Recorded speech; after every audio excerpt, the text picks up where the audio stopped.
இன்றைக்கு நம்முடைய சும்மா வச்சிருக்கேன் அமைச்சரவையை சார்ந்த அனைவரோடும் கட்சியின் முன்னணி தோழர்களோடும் இணைந்து இந்தி திணிப்பை என்றும் எதிர்ப்போம் என்று உறுதிமொழி ஏற்றிருப்பது நம்பிக்கையை தருகிறது. திராவிட முன்னேற்றக் கழகத்தின் 50 முழக்கங்களும் ஒன்று இந்தி திணிப்பை என்றும் எதிர்ப்போம் என்பதாகும். தமிழறிஞர் கலைஞர் அவர்கள் இந்த கழகத்தின் கொள்கைகளை வரையறுக்கிற போது 50 முழக்கங்களை முன்வைத்தார். அதிலே ஒன்று, இன்றைக்கு இந்தியாவின் ஒற்றை மொழியாக மாற்றுவதற்கு பாஜக பாசிச அரசு முயற்சிக்கிறது. இந்தியா பல மொழிகளை பேசும் தேசிய இனங்களை கொண்ட ஒரு பன்மைத்துவ நாடு. அந்த பன்மைத்துவ கூறுகளை சிதைக்கும் முயற்சியில் பாஜக அரசு ஈடுபடுவது அதிர்ச்சி அளிக்கிறது.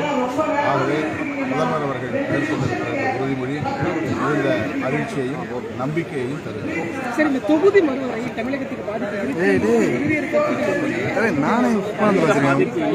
போட்டு வச்சிருக்கேன். அது ஒரு தெளிவில்லை என்ற ஒரு குற்றச்சாட்டு முன்வைக்கப்பட்டது. தெளிவாக இல்லை, பாதிப்பு உருவாகும் என்பதுதான் உண்மை.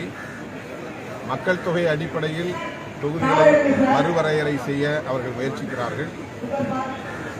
ஆனால் அதே எண்ணிக்கையை மறுபடியும் உறுதி செய்வது எல்லோராலும் ஏற்கப்படாது. அப்படி செய்தாலும் கூட அதனால் தமிழ்நாடு பாதிக்கப்படும் என்பதுதான் யதார்த்தமான உண்மை. தென்னிந்திய மாநிலங்களும் பாதிக்கப்படும். எனவே மக்கள் தொகையை மட்டுமே ஒரு வரையறையாக கொண்டு இந்த நாடாளுமன்ற தொகுதி மறுவரையறையை செய்யக்கூடாது என்கிற கருத்தை முதல்வர் முன்வைத்து அகில இந்திய அளவில் பெரும் தாக்கத்தை ஏற்படுத்தியிருக்கிறது. குறிப்பாக தென்னிந்திய மாநிலங்களிடையே இந்த